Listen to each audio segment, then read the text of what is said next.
Ok, el día de hoy me desperté con un chingo de ganas de comer algo de la rica gastronomía de los Estados Unidos. Y esto fue lo que me cociné. Y ojalá no se burlen si algún americano está viendo mi video. Pero es la misma mierda que pienso yo cuando veo que les echan queso fresco a sus tacos de asada, güey. Esa mamada, yo nunca lo he entendido, pero esto es lo que me hizo hoy, guacha.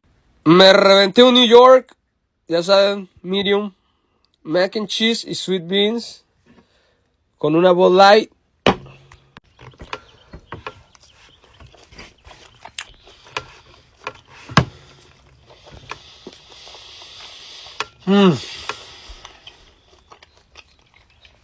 Todo un éxito a la verga.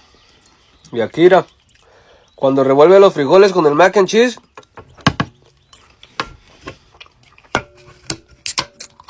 Y para hacerles honor, una pitufina.